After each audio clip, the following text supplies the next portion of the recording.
Hello, this is Larry back, and I'm going to teach you sort of a backwards way to make more money in private investigations by saying no more often.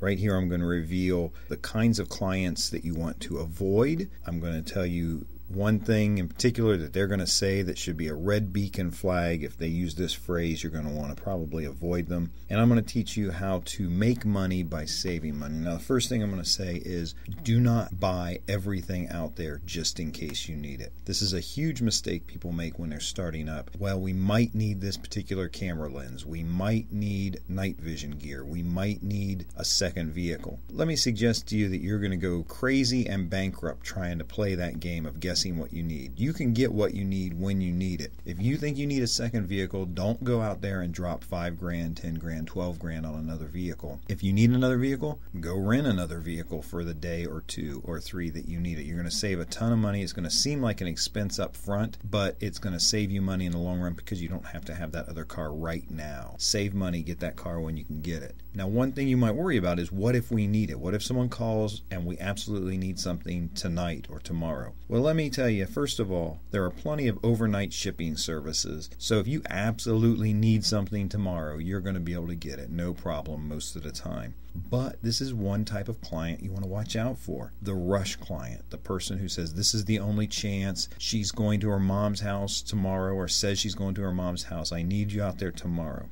That's the type of client you probably want to avoid, one of the types. You're also going to want to watch out for price shoppers, anybody who's shopping around for the cheapest rate. Now, there's ways to convert a price shopper into a client, and we talk about that in the Investigator's Ultimate Guide to Missing Persons and Fugitives. I give you 3 words that will turn that client into a paying gig. The other thing you want to watch out for, and this is the phrase, anytime a client calls you and tells you, it's really easy, all you got to do is...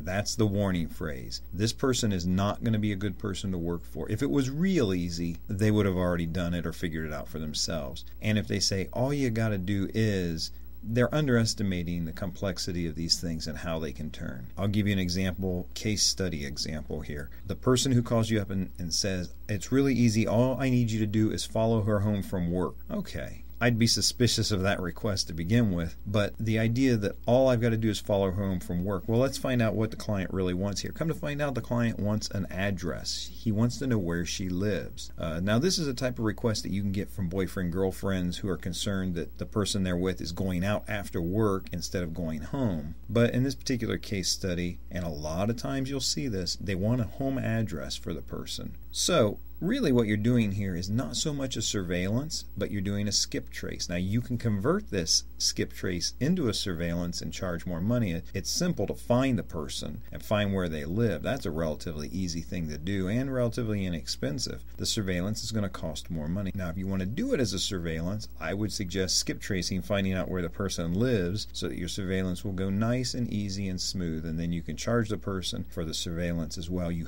have to do the surveillance if you charge them for it. You have to go out and follow the person back to their residence. Cannot cheat or skimp on that. Don't cheat or lie. Don't lie to your clients. There's no reason to lie. If you don't want to do the surveillance, simply do the skip trace. Charge them what you charge for the skip trace. But watch out for the client who says all you got to do is. They have an expectation and you're not going to be able to meet it. It's either going to be too expensive for them, they're not going to be happy with the turnaround time, they're not going to be happy when you say, I went to follow the person and lost them, I got to go out again on another day. If you'd like to learn more about how to operate as a private investigator and especially how to find missing persons and fugitives, go to the website beapi.com, beapi.com, and you're going to find a lot of information about a course there called the Investigator's Ultimate Guide to Missing Persons and Fugitives. Check it out. I say give it a shot. It's guaranteed. You can get your money back if you don't like what it says, if you don't like it, if you don't think it's right for you, but you got to at least give it a shot. Take a look at it at beapi.com.